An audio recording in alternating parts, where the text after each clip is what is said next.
죽은 의사는 거짓말을 하지 않는다. 닥터 월렉. 닥터 월렉의 소개. 여러분 안녕하십니까? 딜런 웨스트입니다. 미 전국 라디오 방송 네트워크 라디오쇼 건강의 시간 프로의 닥터 조을 월렉을 소개합니다. 닥터 월렉은 1991년도 의학부문 노벨상 수상 후보로 지명되었습니다. 그는 지난 30여 년간 많은 사람들에게 자신의 건강을 직접 관리함으로써 만족한 삶을 살 수 있도록 도와드렸습니다. 매일 방송되는 라디오 프로 이외에도 닥터 월렉은 미국 전역을 돌며 수만 명의 청중들에게 1년에 300회 이상 강연을 합니다. 이 녹음도 캔사스에서 한 강연과 수백 명의 의사들이 참석한 청중을 상대로 뉴욕에서 행한 강의를 편집한 것입니다. 그의 메시지는 의료계를 향해 경종을 울리는 도전으로 인간의 주어진 수명을 끝까지 건강하게 잘 살 수 있는 대안을 제시하고 있습니다. 여기 닥터 월렉의 그 유명한 죽은 의사는 거짓말을 하지 않는다라는 제목의 강연을 소개합니다. 인간의 생명 연장과 영양소와의 관계. 여러분 중 몇 분이나 농촌에서 성장했고 지금도 축산이나 농사 일을 하고 계십니까? 네, 저와 태생이 비슷하시군요. 저는 웨스트 세인트 루이스 카운티에서 농사를 지으며 자랐고 1950년에는 우리는 송아지를 기르기 시작했습니다.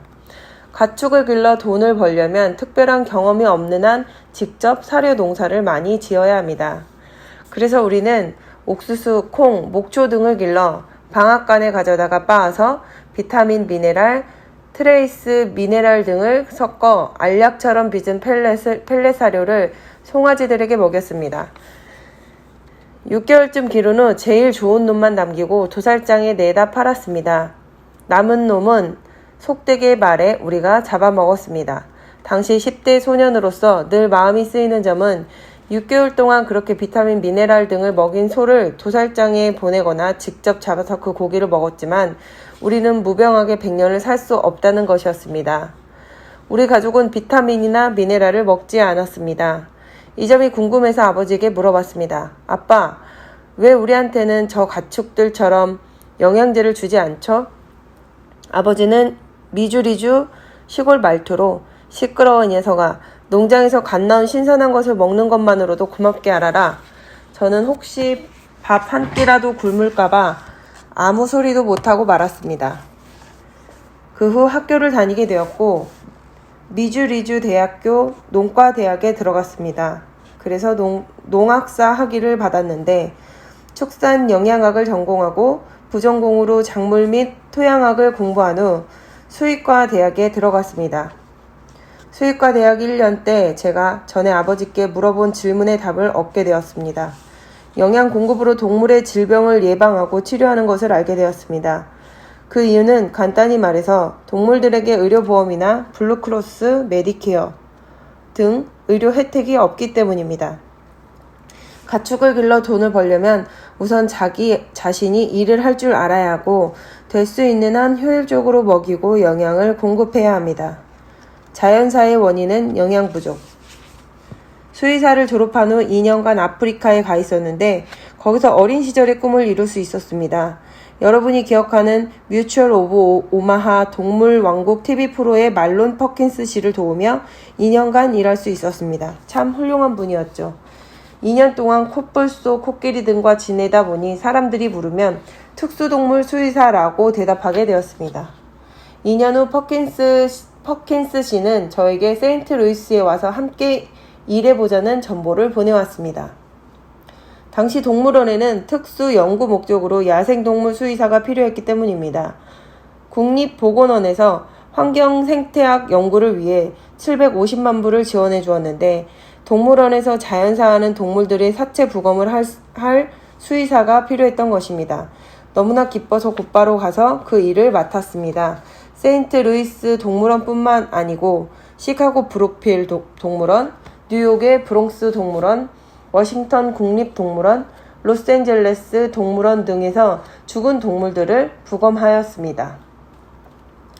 다시 말씀드리지만 제가 하는 일은 동물원에서 자연사한 동물들을 부검하는 일이었고 가장 민감한 동물들의 종류를 찾아내는 일이었습니다. 1960년대 초에는 이제 막 공해 환경 생태 문제와 이로 인한 재해 등에 관해 눈을 뜨기 시작했으며 이에 관해 아는 사람이 별로 없었으므로 공해에 가장 민감한 동물들을 찾아내는 일을 저에게 맡기게 된 것입니다. 광산에서 카나리아를 세장에 넣어가지고 갱내에 들어가는 이치와 같습니다. 메탄가스나 일산화탄소가 스며들 경우 사람보다 새가 먼저 죽기 때문에 질식사나 폭발사고가 나기 전에 광원들이 대피할 수가 있습니다. 하여튼 12년 동안 걸쳐 454종류가 넘는 동물에 대해서 저는 약 17,500회 부검을 했으며 동물원 인근 주민 3,000명의 사체를 부검했습니다. 그런데 이때 알아낸 것은 바로 사람이나 동물이나 자연사하는 경우 그 이유는 모두 영양 부족 때문이라는 사실이었습니다. 어린 시절 송아지를 기를 때 영양소를 주던 생각이 났습니다. 모두가 영양 부족으로 죽는다면 부검 시 직접 본 대로 과학적인 증거 문헌을 남겨야 되겠다고 생각했습니다.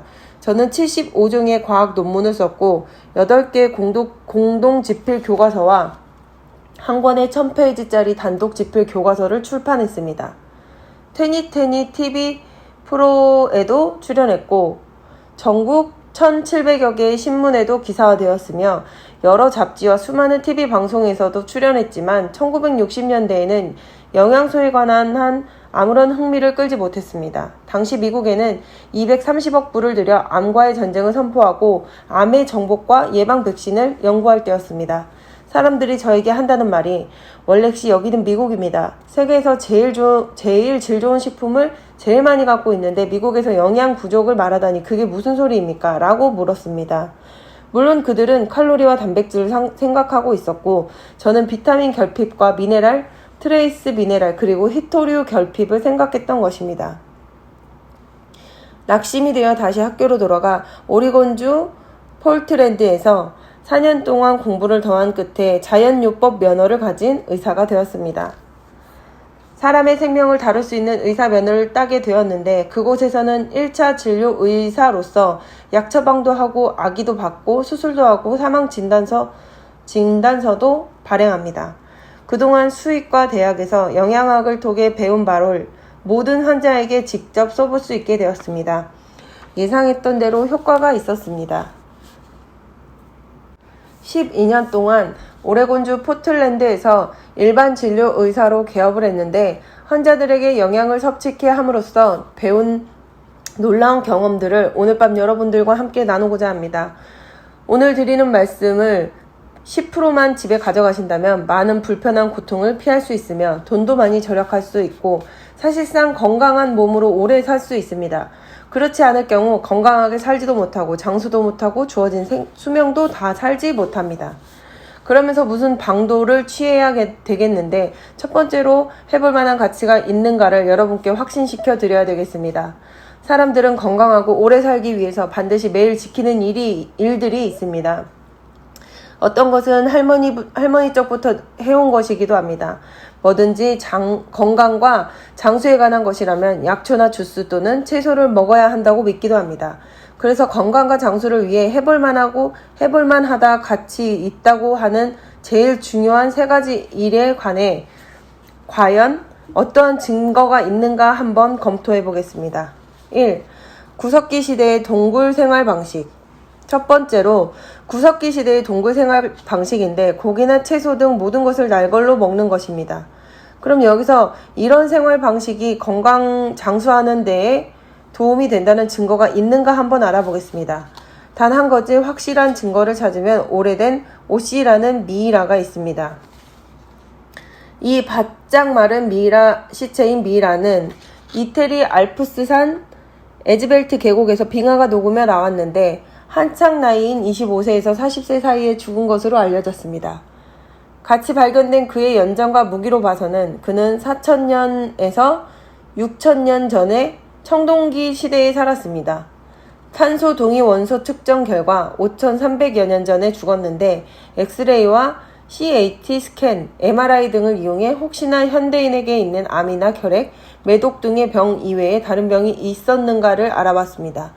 아주 쇼킹한 것을 발견했는데 목의 척추 경부와 허리의 요추 경부 그리고 양쪽 골반이 퇴행성 관절염이 있었습니다.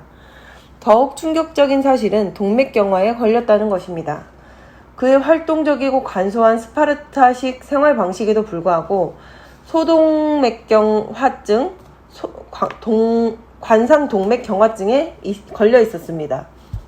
대동맥, 폐동맥, 양쪽 장골동맥 등이 경화되었는데 그는 아침에 달걀 3개씩도 안 먹고 맥도날드의 빅맥도 안 먹고 아이오와산 옥수수로 기른 소고기도 안 먹었지만 이런 식품을 먹으면 걸린다고 믿어지는 병에 걸려 있었습니다. 그러므로 아무리 구석기 시대의 생활 방식으로 산다 해도 무병장수에 도움이 된다는 증거는 없습니다. 2. 요가. 다음으로 히피들이 미국으로 들여온 육체, 마음, 정신을 참선으로 다스린다는 요가라는 것이 있습니다. 1960년대와 70년대에 들었을 때 한때 사라지는 듯 하다가 디펙 초프라가 그의 베스트셀러 책 너댓 권을 출판한 뒤 되살아났습니다. 그러나 이건 역시 장수에 도움이 된다는 아무런 증거가 없습니다. 여기 한 예를 들겠습니다. 서방국에서 제일 가는 요가와 참선의 대가인 55세 된 리타 가라가 있었습니다.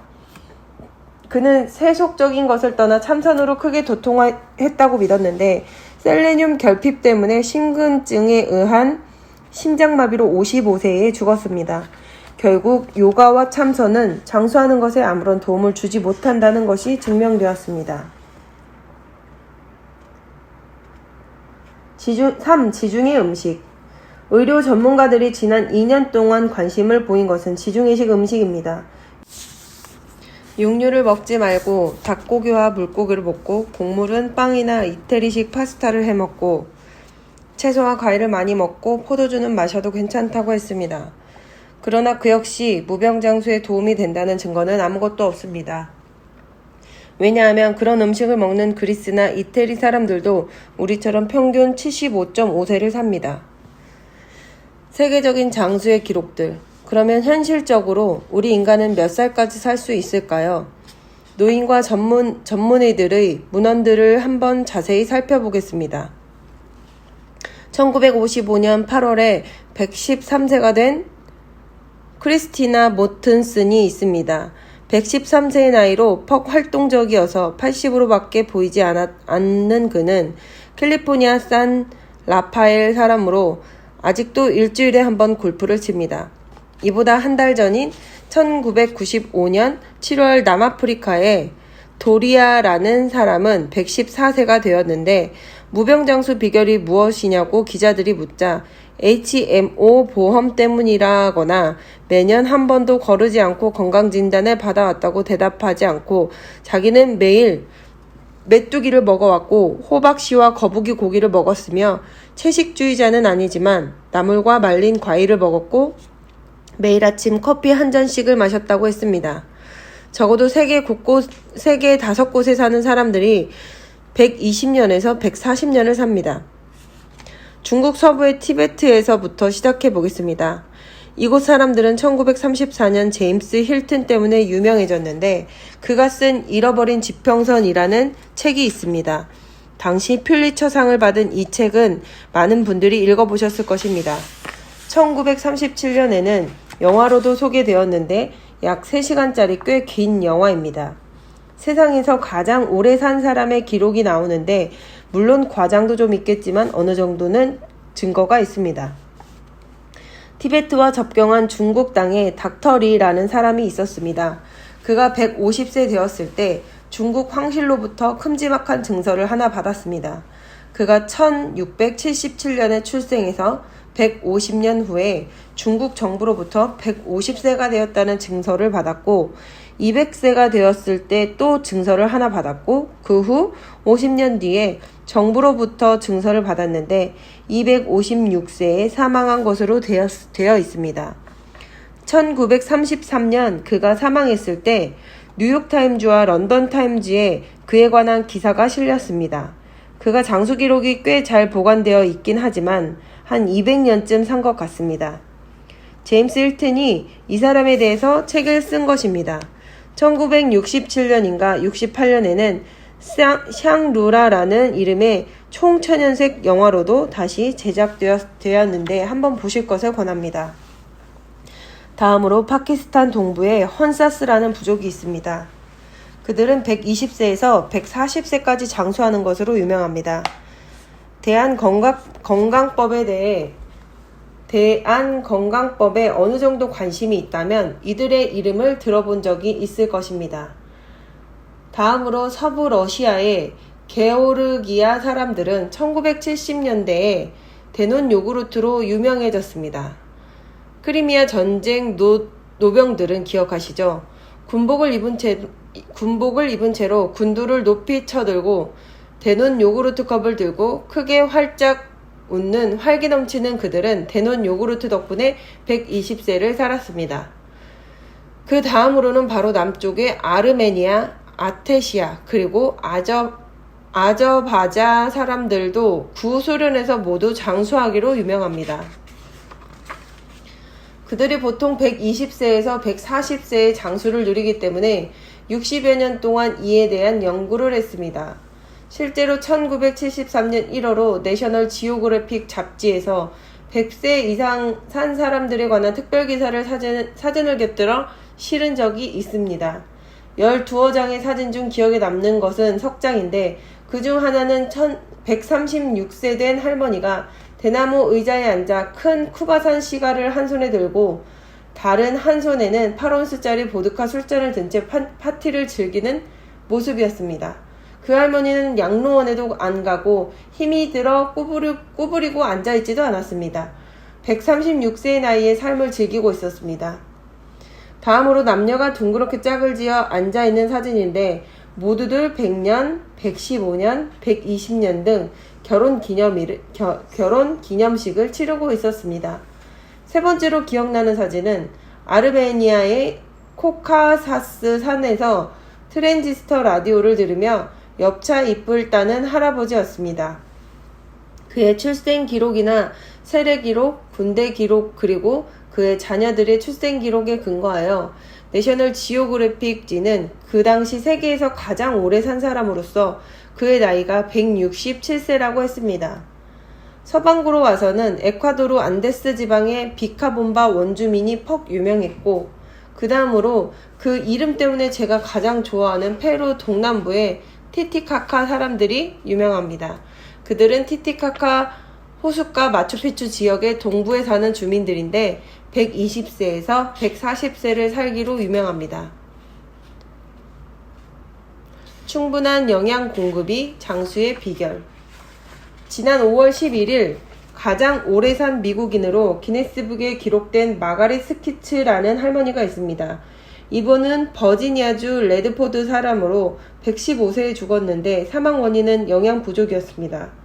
그녀의 사망 기사를 보면 알 수 있듯이 그는 낙상으로 인한 합병증으로 죽었습니다. 왜 죽었다고요? 맞습니다. 골다공증이었습니다.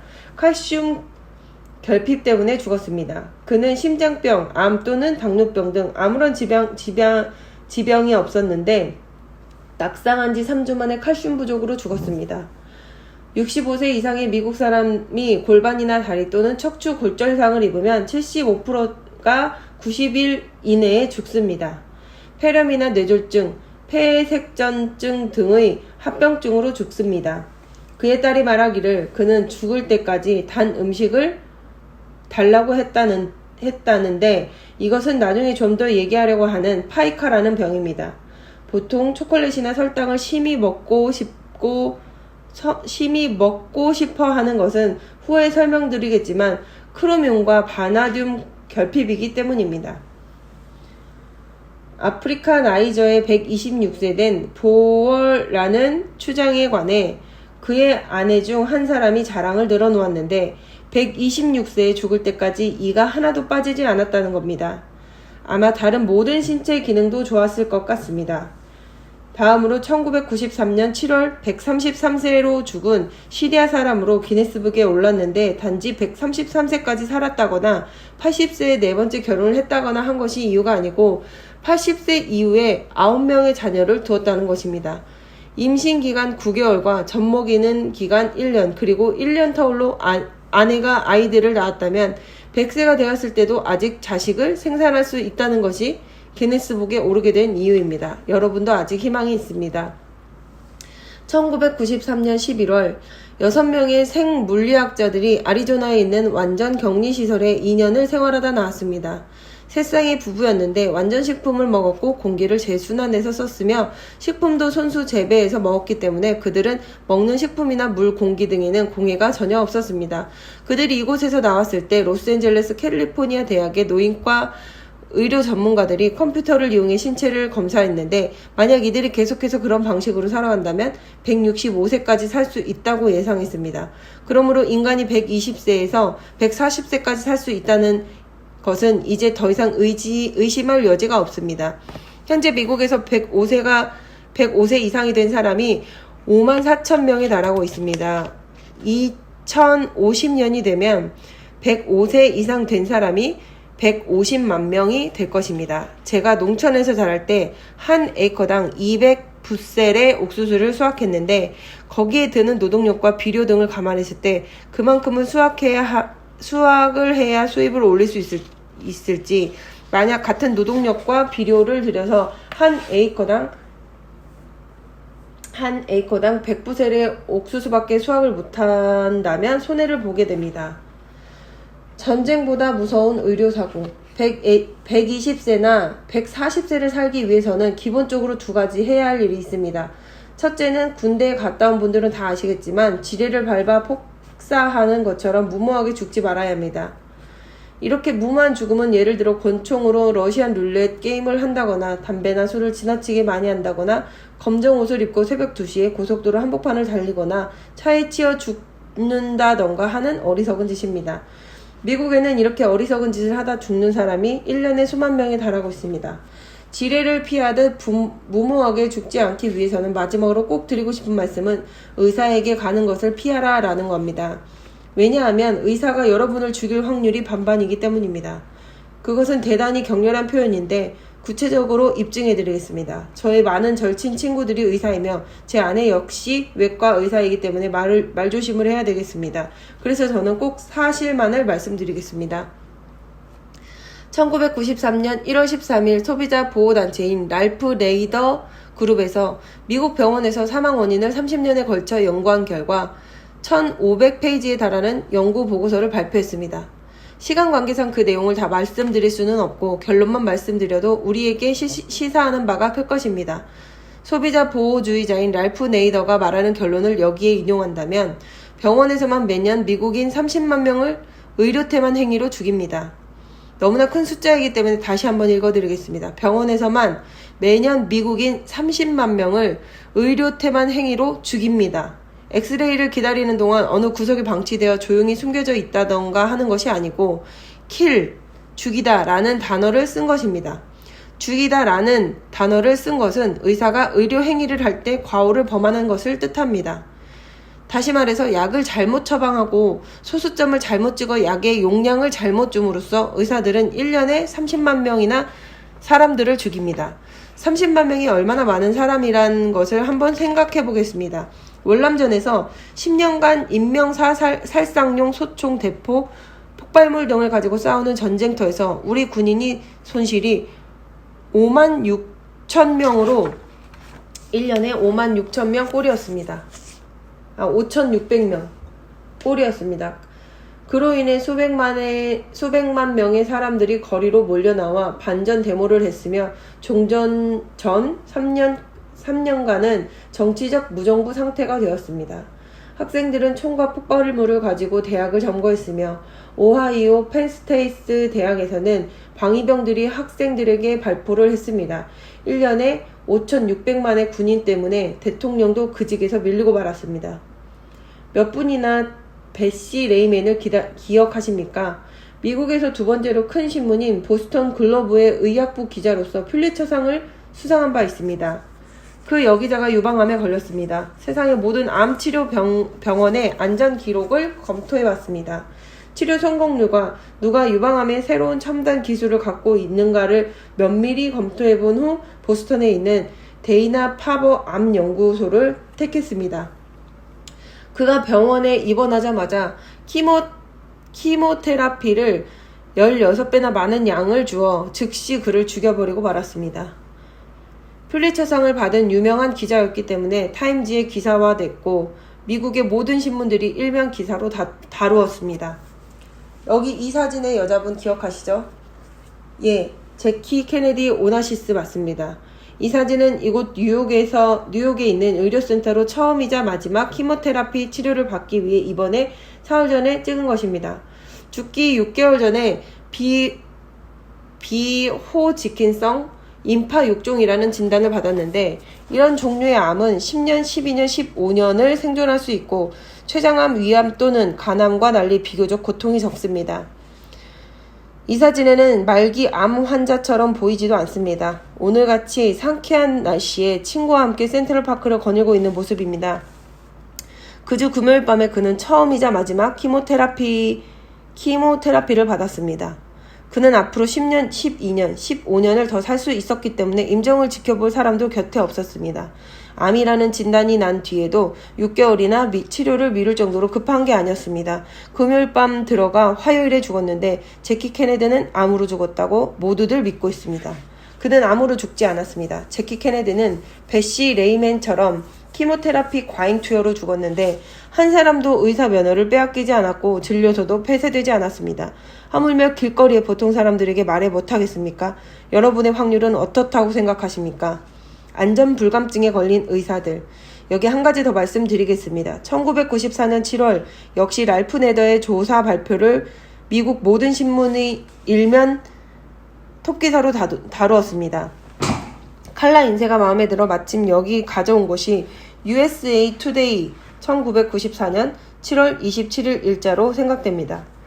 국가의료보험인 메디케어 환자들을 취급하는 의사들의 70%가 효과적이고 안전한 치료법을 묻는 시험에 떨어졌습니다. 70%가 시험에 낙방한 것입니다. 만약 아메리칸 에어라인의 파일럿들이 70%가 비행기 운행 시험에 떨어졌다면 혹은 아메리칸 에어라인에서 1년 만에 30만 명의 승객이 죽었다면 도대체 어떻게 되겠습니까? 맞습니다. 1초도 안 걸려 폐쇄시켜버릴 것입니다.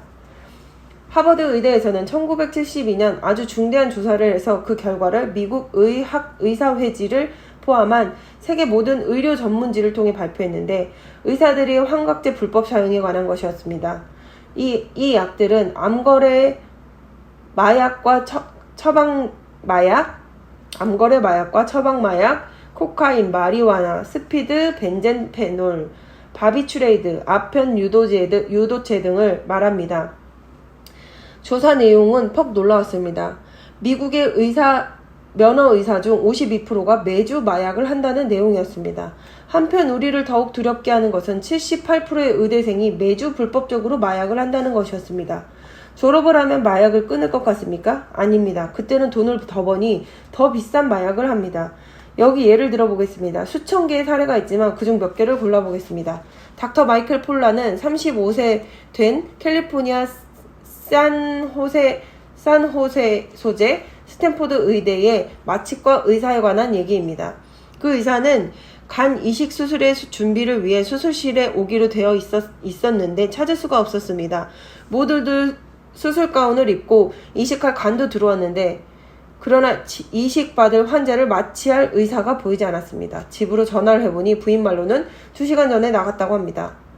비퍼로 삐삐를 쳐봤으나 찾을 수가 없었습니다. 수의 한 사람이 찾으려고 복도로 달려가는데 화장실에서 삐삐 소리가 납니다.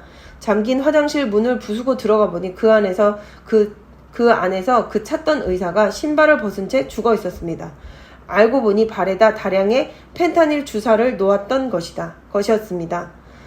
실제로 자기 발에다 주사를 놓았습니다. 그 의사가 약물 과용으로 죽은 것보다 더 끔찍한 사실은 그렇게 마약에 취한 상태에서 간이식을 받은 환자에게 마취를 하려 했다는 점입니다. 미시간주 그랜드 레즈핏의 외과 의사의 취한 눈동자는 어땠을 것 같습니까? 암에 걸린 유방을 놔둔 채 성한 유방을 떼어내버렸습니다. 웰리 킹은 당뇨병으로 썩어가는 오른쪽 다리를 절단하러 들어갔는데 의사는 재빨리 정상적인 왼쪽 다리를 잘라버리고 말았습니다. 노스캐롤라이나 윌밍턴의 신경외과 의사 얘기 하나 하겠습니다. 뇌 수술 도중 25분간이나 수술실에서 나가 있는 바람에 환자의 뇌가 바짝 말라버렸습니다. 그 의사는 점심을 먹으려고 식당에 가서 25분간 수술실을 비웠다고 해서 30일간 면허 정지 처분을 받았습니다. 믿을 수 없는 말입니다. 의사들의 52%나 되는 마약 복용자 중에 한 사람이라고 믿습니다. 그는 어디 숨을 만한 데 가서 코카인을 들이마시거나 마약 주사를 한 대 맞은 것이 틀림없습니다. 이것은 다음에 예를 들어보시면 더 확실해질 겁니다. 노스캐롤라인의 의료감독위원회에 의하면 레이먼드 스틸러라는 의사는 수술 중 의료기구 이름을 잊어버려서 조수에게 블랙 앤 데커 드릴로 환자의 머리에 구멍을 뚫으라고 했습니다. 이 드릴은 시어즈 백화점에서 파는 집을 수리할 때나 쓰는 구멍 뚫는 연장입니다. 다음은 텍사스주 포트워스의 메디컬 센터 외과 의사 얘기인데, 폐암 환자의 암에 걸린 쪽 폐가 아닌 성환 쪽 폐를 떼어놓고서 아무에게도 말하지 않고 꿰매버렸습니다. 2년 후 그 환자가 죽었는데 병리학 의사의 말에 따르면 수술 기록이 환자의 병력과 일치하지 않는다고 말했습니다. 이 결국 그가 수술 중 술에 취해 있지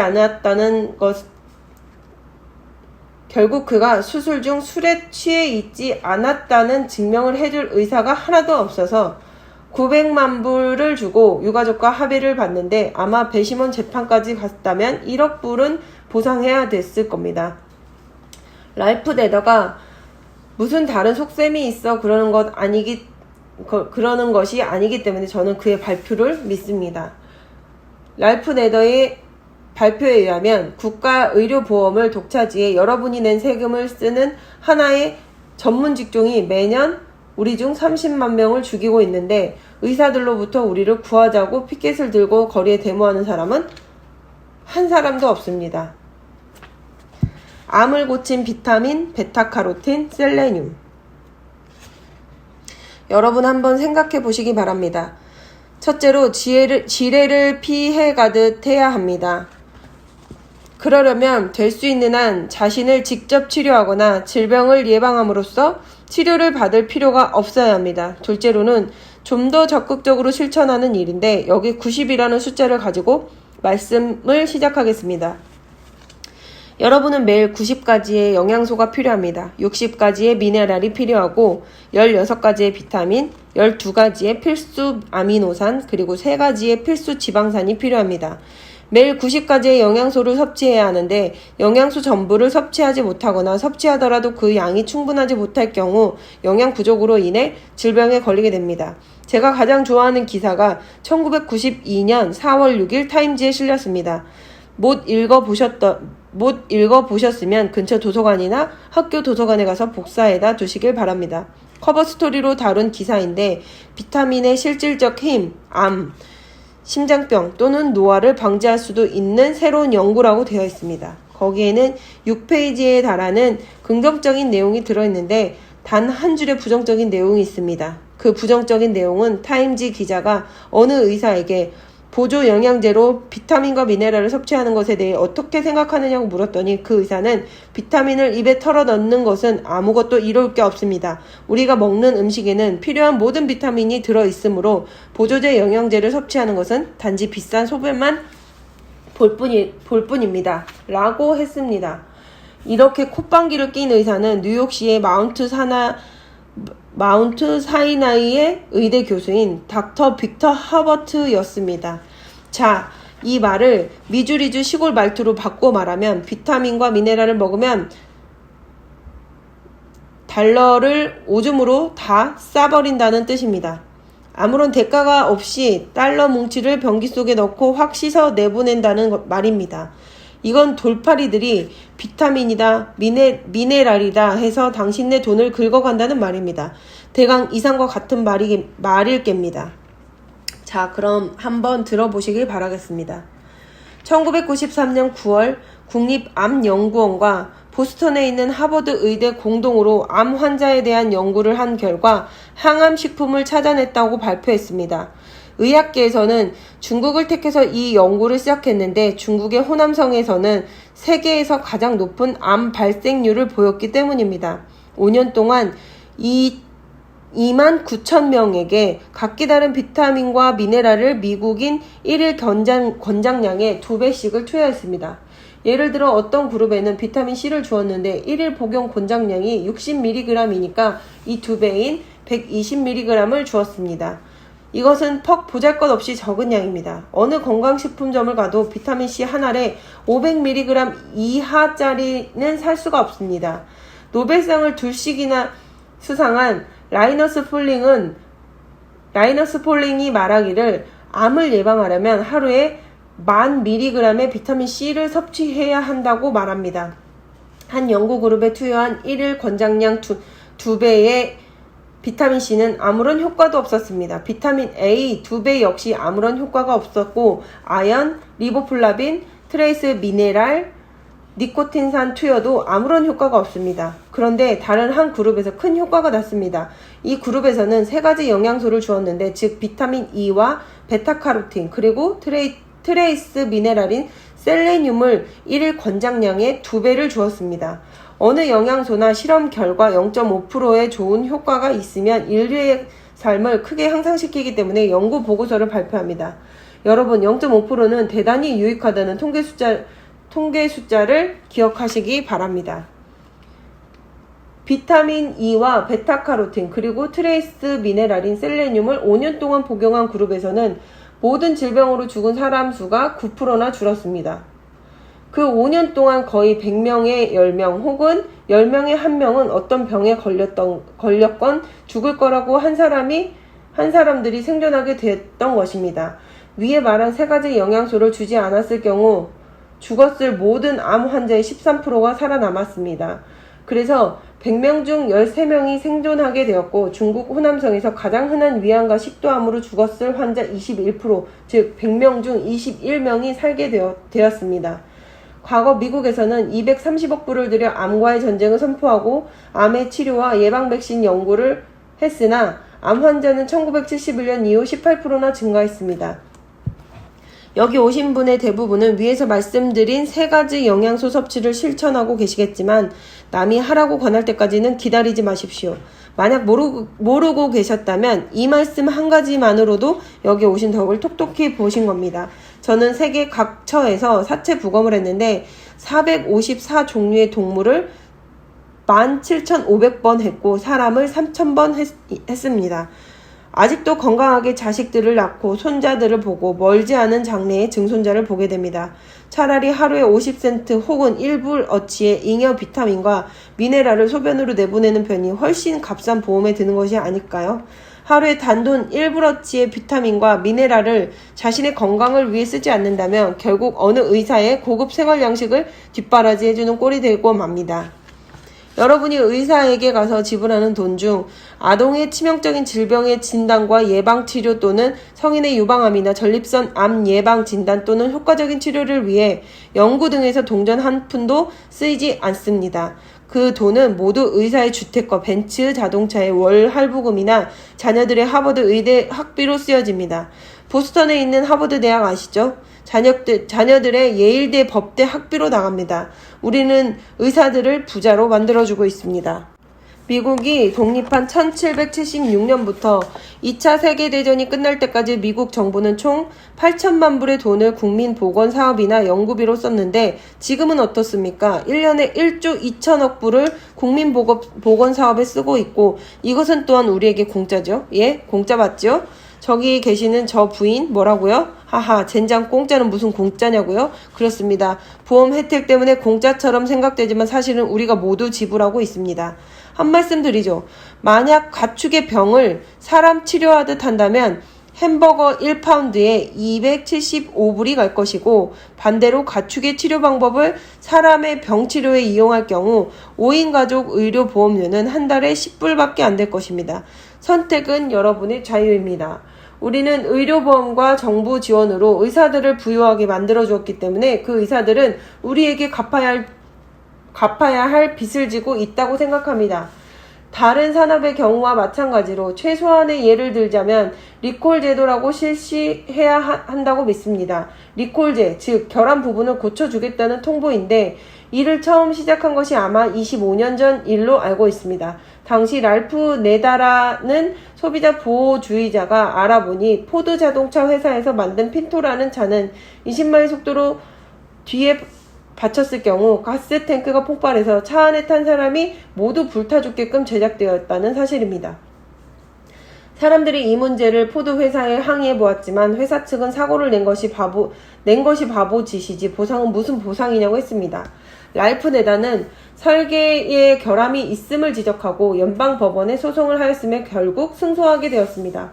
법원에서 포드 회사로 하여금 모든 소비자들에게 차를 가지고 오면 무료로 고쳐주겠다는 리콜 통지서를 등기 우편으로 보내라고 명령했습니다. 신문의 비즈니스난을 보면 그 후 계속해서 이런저런 리콜 통지가 게재된 것을 볼 수 있습니다. 시어스 백화점은 대만에서 만든 불량 타이머로 인해 한밤중에 화재가 발생하자 주요 가전제품 40만 대를 회수한 적이 있습니다. 다음으로 이건 역시 포드 자동차 회사의 일로 아는데 몇 달 전 픽업 트럭의 가스 라인이 드라이버 셔트 위에 얹히게 만들어져 25,000마일만 가면 가스 라인이 마모되어 구멍이 뚫어지게 설계되었습니다. 그 봉급 많이 받는 엔지니어 중 한 사람도 그걸 몰랐다니 하여간 25,000대의 픽업 트럭을 회수해 갔습니다. 다음으로 한 가지 정말 우스운 일은 세텀 차인데 이 차는 처음부터 1993년 4월까지 생산한 차 중 한 대도 빼놓지 않고 수백만 대가 회수되었습니다.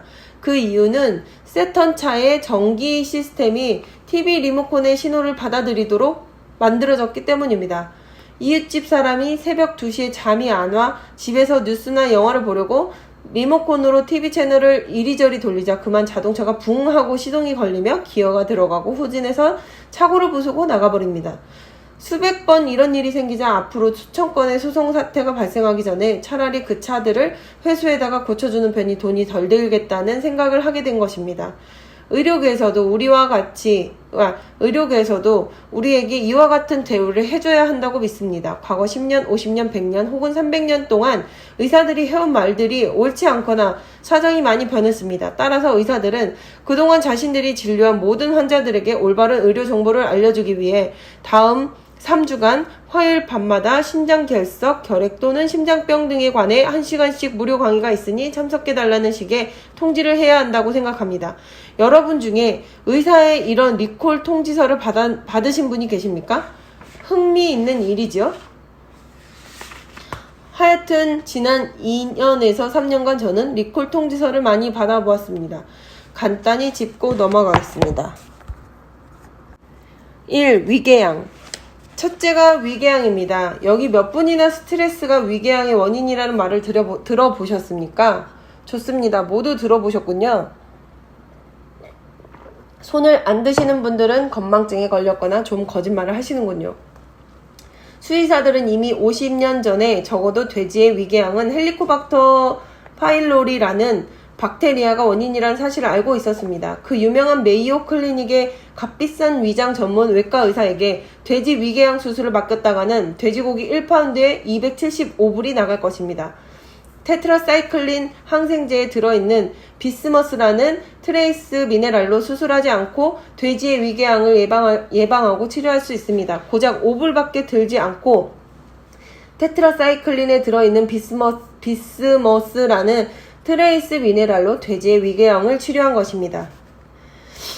미 국립보건원은 1994년 2월에야 위궤양은 스트레스가 원인이 아니고 헬리코박터 파일로리라는 박테리아가 원인인데 치유될 수 있다고, 즉 실제로 치유라는 단어를 써서 발표했습니다. 의료 연구진은 그런 단어를 결코 쓰지 않습니다. 그들은 항상 양호한 결과를 보이다, 아마도 유익할 것이다 라는 말을 하는데 이번에는 치유라는 단어를 쓴 것입니다. 국립보건원에서는 비스머스 트레이스 미네랄과 테트라사이클린을 함께 씀으로써 치유될 수 있다고 했습니다. 자, 그럼 여기 계신 분 중 비스머스가 무엇인지 모르는 분을 위해 말씀드리겠습니다. 약국이나 식품점에 가면 분홍색의 8온스짜리 한 병에 2불 95전 하는 펩토비스몰이 바로 그것입니다. 하루에 펩토비스몰 한 숟가락과 약간의 오리오마이신의 송아지 먹이 캡스플렛을 복용하시면 위궤양은 낫습니다. 선택은 여러분이 할 일입니다. 2. 암. 다음으로 미국인의 두 번째 사망 원인은 무엇입니까? 암이라는 무서운 병이 맞죠? 요즘 의사들은 좋은 의료 정보를 갖고 있기 때문에 치료비 독촉장만 보낼 것이 아니라 이런 좋은 정보의 사본을 한 부씩 진료비 청구서 보낼 때 함께 보내주어야 할 것으로 생각합니다. 의사들은 국립암연구원으로부터 그런 통지를 받고는 이를 꼬깃꼬깃해 쓰레기통에 던져버렸을 것입니다. 의사가 읽는 것은 한 달에 프로작 처방 20개만 팔면 도그만 골프채를 살 수 있겠구나 하는 것입니다. 한번 생각해 볼 일입니다. 특히 암은 미국에서 두 번째로 높은 사망률에 관한 것이기 때문에 의사들은 이 연구 보고서 한 카피씩을 여러분에게 보내드리고 또 실천할 수 있도록 권해드려야 했습니다. 권하지는 않더라도 소식만이라도 전해주어 여러분 각자가 선택을 할 수 있도록은 했어야 합니다. 3. 관절염. 여기에 제가 가장 즐겨 인용하는 병이 하나 있습니다. 제가 제일 즐겨 쓰는 이유는 여러분 자신들이 할 수 있는 것이기 때문입니다. 50세 이상이 되면 미국인 95%가 어느 형태로든 관절염에 걸립니다. 앞으로 몇 년 후면 3,500만 명의 베이비붐 세대가 50세가 되는데 관절염을 치료할 약은 단 한 가지도 없습니다. 아스피린 가지고는 치료가 안 되고 위축혈을 일으켜 죽을 수도 있습니다. 타이레놀로도 고칠 수 없고 매년 5만 명이 신부전증을 유발하고 그중 5천 명은 증세가 너무 심해 신장 이식을 해야 합니다. 에드빌로도 고칠 수 없고 복용자의 2% 내지 5%가 간경화를 일으킵니다. 메토트렉세이트나 항암제로 쓰이는 금을 주입해도 고칠 수 없고 골수의 흐름을 막아 정상적인 혈소판과 백혈구를 만들지도 못합니다. 그래서 임신 중 관절염으로 이 약을 복용했을 경우 신경계통에 결함이 있는 아이를 낳을 확률이 95%나 증가합니다. 프로토존이나 코르티존 등의 약들도 관절염을 치료하지 못합니다. 이 약들은 면역 체계를 억제하여 관절염보다 훨씬 더 무서운 병에 노출시키며 뼛속의 미네랄을 빠른 속도로 잃어버리게 합니다. 이런 약들은 고통이나 염증을 경감시키지 못합니다. 단 한 가지 방법이 있다면 관절 교체 수술일 뿐입니다. 무릎이나 골반이나 무릎을 새로 갈아 끼우거나 척추 융합과 손가락 성형 수술도 필요하게 됩니다. 저는 환자들을 소고기 자르듯 하는 수술대로 보내는 것을 좋아하지 않기 때문에 제 자신 의사이면서 또한 수의사인 것을 10분 이용하게 되었습니다. 월렉의 돼지 관절염 처방법. 미국 연방법에는 말할 것도 없고 대부분의 주에서 병을 낫게 한다는 치유라는 단어를 사람에게 투여하는 약품에 쓰는 것을 불법으로 하고 있습니다. 만약 어느 의사가 돌아다니며 사람들의 병을 낫게 한다면 그 의사는 감옥에 갑니다. 왜냐고요? 미국에서는 사람의 병을 치료하지 못합니다. 단지 수의사만이 동물을 치유할 수 있고 동물에게는 의료보험이 없기 때문에 수의사는 영양소를 찾아내어 동물의 질병을 치료하는 게 경제적입니다. 그래서 제가 한 것이 수의학 지식을 바탕으로 동물의 관절염을 예방하고 치료하도록 만들어진 여러가지 배합 영양소를 찾아내 인간용으로 개조하게 되었고 그것을 닥터 월렉의 돼지 관절염 처방이라고 이름 지었습니다. 사람들은 그 돼지 처방이 필요하니 더 좀 보내달라고 전화를 걸어옵니다. 하버드 의대에서는 교원지를 다시 자라게 할 수 없다는 것은 누구나 다 아는 일인데 어떻게 하면 그 월렉이란 자가 돌팔이 의사이고 사기꾼이라는 것을 증명할 수 있을까 하면서 25년간이나 기회를 엿보고 있습니다. 지금 쓰고 있는 것이 고작 아스피린, 금 주입, 타이레놀, 프로토존과 코티존 등의 이런 약들은 모두 교원질의 원료가 아니기 때문에 이런 것들을 써가지고는 교원질이 다시 자라낼 수 없습니다. 그러나 올바른 미네랄을 적합한 비율로 배합한 90가지의 필수 영양소를 섭취했을 경우는 다릅니다. 지난 5년간만 해도 수천 명, 아니 1만 명 이상의 환자들을 보아왔는데 모두 뼈의 퇴행성 질환으로 목을 돌리면 자루 속에 자갈 갈리는 소리가 나는 뼈마디 사이의 관절염, 요통, 뼈의 졸기, 골다공증, 이가 흔들리는 것 등 이 모든 것이 다 뼈의 퇴행성 질환입니다. 골다공증으로 매월 25만 명이 닥터월렉의 돼지관절염 처방을 쓰고 있습니다. 실제로 효능이 있음이 틀림없습니다. 여기서 돼지관절염 처방을 간단히 말씀드리겠습니다. 비방은 이렇습니다. 칼슘 강화 미닛메이드 오렌지 주스 5온스에 여자분들이 잘 아시는, 즉 손톱이 잘 부러지거나 끝이 갈라지는 데 복용하는 낙스 젤라틴 반온스인데 잘 모르시면 식료품점에 가면 있습니다. 거기다가 식물에서 추출한 액체 미네랄인 콜로이드 미네랄 1온스를 하루 2번 복용하는 것입니다. 한편으로는 우습기도 하지만 다른 한편으로는 의사들의 자세를 엿볼 수 있는 일을 하나 말씀드리겠습니다. 이것은 관절염에 관한 것으로 1993년 9월 24일에 발표된 연구 보고서입니다. 역시 하버드 의대 보스턴 제향군인 원호 병원에서 있었던 일입니다. 몇 분이나 원호 병원에 가보셨습니까? 좋습니다. 여러분은 나라를 위해 죽을 수 있는 기회가 2번 있는데 한 번은 전쟁터에 나가는 것이고 다음은 원호 병원에 입원하는 것입니다. 하여간 하버드 의대에서 닥터월렉의 돼지 관절염 처방 중에서 제일 터무니없는 3분의 1만 한번 써보자고 하고는 임상실험을 했습니다. 연구 보고서는 1994년 9월 24일에 발표되었습니다. 이 연구 보고서의 제목은 임상실험에서 닭고기의 단백질이 관절염으로 인한 부종 및 통증을 멈추게 하다였습니다. 항암제로 금을 주입하기도 하고 메토트렉세이트나 프로조톤, 코르티존, 물리치료 등 여러분이 상상할 수 있는 좋다는 것은 다 해보았고 마지막으로 관절 교체 수술만 기다리는 환자들이 있었습니다. 하버드 의대와 원호 병원에서는 이 수술을 하기 전 환자들에게 단기간의 실험 목적을 90일, 즉 3개월간만 고통을 더 참아줄 환자들을 찾는다고 했더니 29명이 지원자가 나왔습니다. 이들은 15년에서 20년 동안 아무리 관절염 치료를 해도 낫지 않는 환자들이었습니다. 모든 방법을 다 써봤지만 치료가 실패로 끝난 이 관절염 환자 29명에게 했다는 실험이 고작 매일 아침 오렌지 주스에 섞은 닭의 연골가루 한 숟가락씩을 주는 것이었습니다. 단 한 숟가락의 닭뼈 가루였다는 말씀입니다. 하버드 의대의 발표에 의하면 10일 내에 통증과 염증이 사라졌다고 했습니다. 지난 15년에서 20년 동안 많은 치료에도 불구하고 처음 있는 일이었습니다. 30일이 지나자 손가락, 손목, 팔꿈치 그리고 어깨에 통증이 없이 전에는 못했던 새 피클병 뚜껑을 비틀어 열 수 있었습니다. 이들은 아무리 치료를 해도 낫지 않던 환자들인데 90일, 즉 3개월이 되었을 때는 기능이 완전히 회복되었습니다. 이제 여러분 생각으로는 아마 그들이 제게 전화를 걸어 월렉씨 지난 25년간 우리가 당신을 헐뜯은 것은 참 미안하게 됐습니다.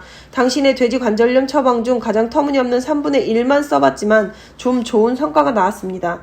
다음번 보스턴에 오시면 이곳의 유명한 바닷가지로 점심을 한번 대접하겠습니다. 이런 식의 인사를 할 법한데 그렇지 않았습니다. 그 대신 하버드 의대에서 실시한 이 임상실험을 위해 원호 병원에서 온 수석 연구원이 말하기를 3개월 후 이 약의 효과가 확실해졌다고 했습니다. 병이 나았으니 닭 물렁뼈를 약이라고 부르게 되었습니다. 치료 효과가 있었으니까요. 그렇죠? 특허 번호까지 생각해가며 그 수석 연구원은 눈동자를 이리저리 굴리면서 골똘히 환자 수를 생각해보고 한 캡슐에 300불씩만 받아도 환자 20만 명을 확보하면 돈이 얼마더라 하면서 말입니다. 당장 달려가 닭 연골에 특허를 냈습니다. 관절염 치료용 하버드 의대 닭 연골이라고 이름을 붙였습니다.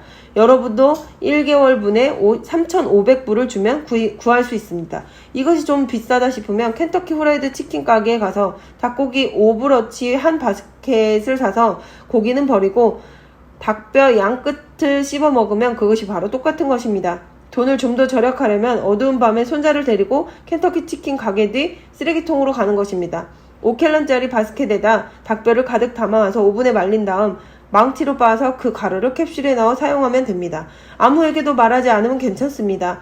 혹시라도 아무개는 닭 물렁뼈 가루를 캡슐에 넣어 관절염을 고친다 하더라 하는 소문이 퍼지면 특허 약품을 허가 없이 제조했다는 미 연방의학국에서 잡으러 갈 것입니다. 이렇게 하기가 번거롭다면 아까 잠깐 말씀드렸듯이 아무 식품점에나 가면 낙스 젤라틴이 있습니다. 닭의 연골과 같은 것입니다. 반 온스마다 연골질 황산염 5g이 들어있습니다. 암에는 상어 연골을 쓰지만 관절염에는 낙스 젤라틴이 그만입니다. 저의 비방은 칼슘이 첨가된 미닛메이드 오렌지 주스 5온스입니다. 기억하시기 바랍니다. 보통 오렌지 주스가 아닌 칼슘이 첨가된 미닛메이드 오렌지 주스인 것입니다. 칼슘을 덤으로 섭취하시는 겁니다. 거기다 낙스 젤라틴 반 온스와 식물에서 추출한 액체 미네랄인 콜로이드 미네랄 1온스를 섞어 하루 2번 복용하시면 3개월 후 제가 다시 여기에 올 때 그 관절염 환자는 이 단상으로 뛰어 올라와서 기뻐서 키스를 하며 저를 끌어안는